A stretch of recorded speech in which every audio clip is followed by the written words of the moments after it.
Na ulicy Kolumba w Szczecinie jest brama prowadząca do innego wymiaru.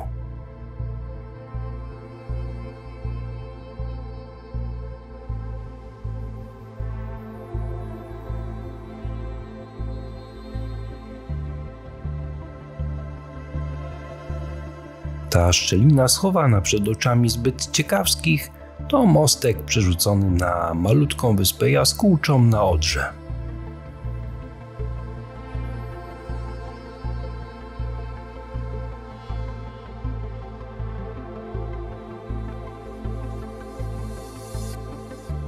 Właśnie ten mały przesmyk prowadzi do tajemniczego miejsca, jednego z 7 cudów Szczecina, nazywanego szczecińską Wenecją.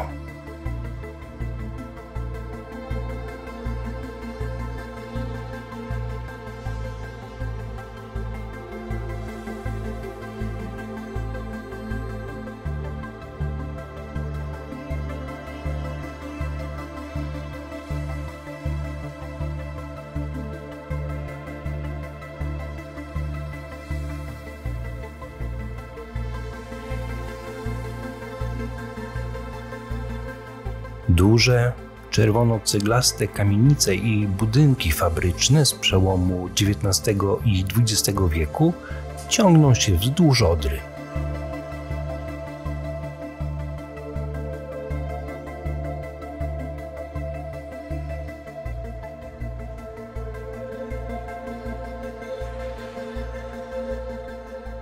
Dzięki wyobraźni cofamy się od razu do momentu, kiedy to miejsce odwiedzały statki, gdy przypływały opodal, budząc do życia tą część miasta.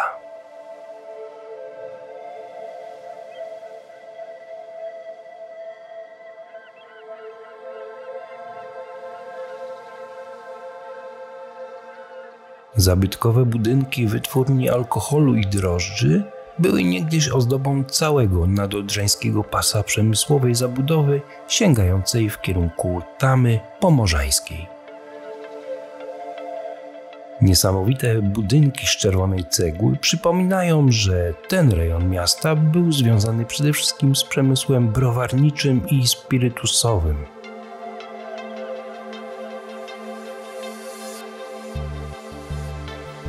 Do wybuchu wojny w 1914 roku w mieście było 8 firm zajmujących się wytwarzaniem tych dóbr.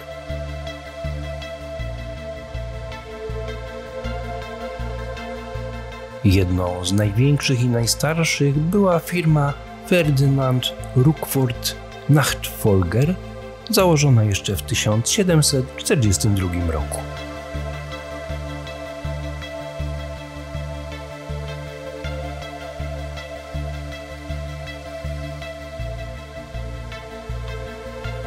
Kolejnym liderem wśród producentów drożdży była firma Krepina.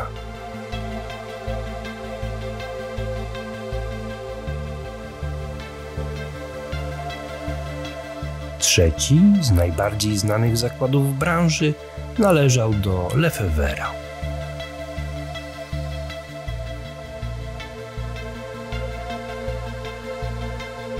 Ta trójka firm wspólnie pokrywała około 1/5 zapotrzebowania na drożdże w Rzeszy.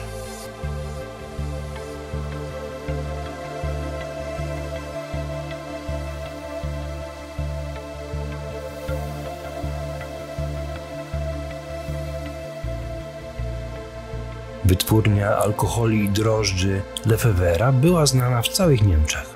Zespół fabryczny składał się z budynków położonych wokół dziedzińca, do którego prowadziła brama przejazdowa. Wzdłuż nabrzeża Odry stoją niższe, jednokondygnacyjne budynki dawnych kotłowni i tłoczni.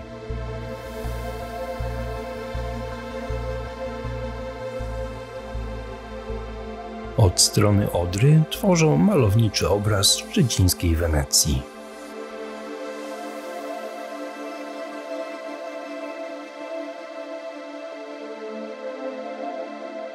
Ze względu na położenie tuż nad rzeką i grząski grunt Budynki posadowione są na betonowych stropach osadzonych na drewnianych palach.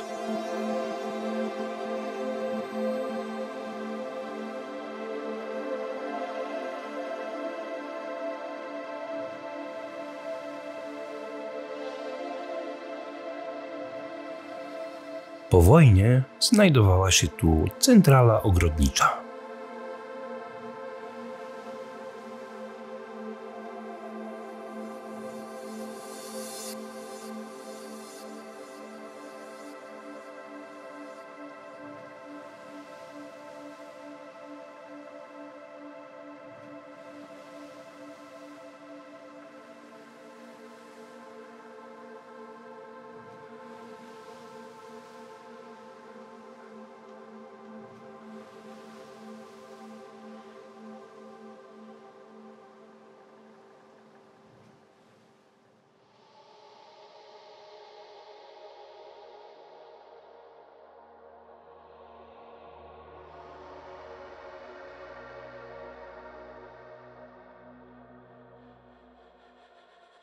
Zwiedzamy cmentarz, ale nie po to, by oglądać nekropolię, lecz by odnaleźć pewien fort.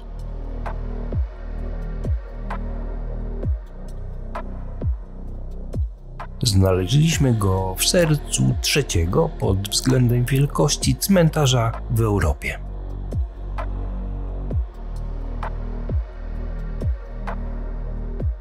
Zabytkowy fort ćwiczebny to prawdziwa perełka, nie tylko dla nas jako miłośników opuszczonych miejsc, ale dla każdego, komu nie jest obojętna historia regionu. Warto wspomnieć, że na całym kontynencie znajdowały się zaledwie 3 podobne konstrukcje, żeby i tak już ciekawy temat nabrał ponadprzeciętnego blasku.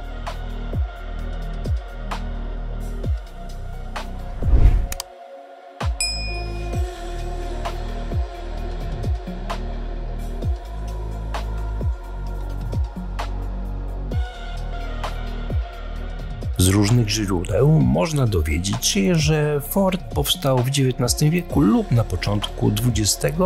Przyjmiemy więc, że wzniesienie tych konstrukcji datuje się na przełom obu stuleci.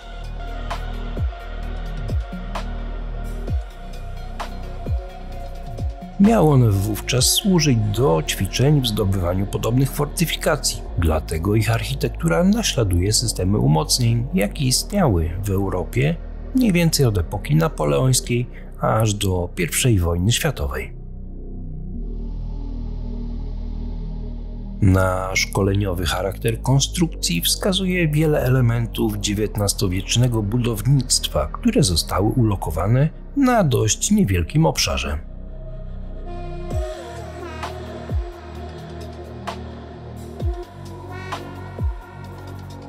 Znajdowała się tu fosa, były podziemne schrony i ukryte przejścia między poszczególnymi elementami konstrukcji. Znalazło się też miejsce na umocnienia chroniące przed ostrzałem artyleryjskim. Sugeruje to, że obecnie zasypane wejścia z łukowymi sklepieniami mogły kiedyś prowadzić do wciśniętych pod pagórki hal. Eksploracja tego miejsca dostarczyła nam wielu wrażeń. Dodajmy do tego wyraźny klimat. Stare, porośnięte bluszczem łupki z cegieł prowadzące do przysypanych pomieszczeń w głębi pagórków, a wokół ściana gęstego lasu. Sceneria żywcem wyrwana z jakiejś postapokaliptycznej gry. I to by było na tyle. Widzimy się w niedzielę. Trzymajcie się. Cześć!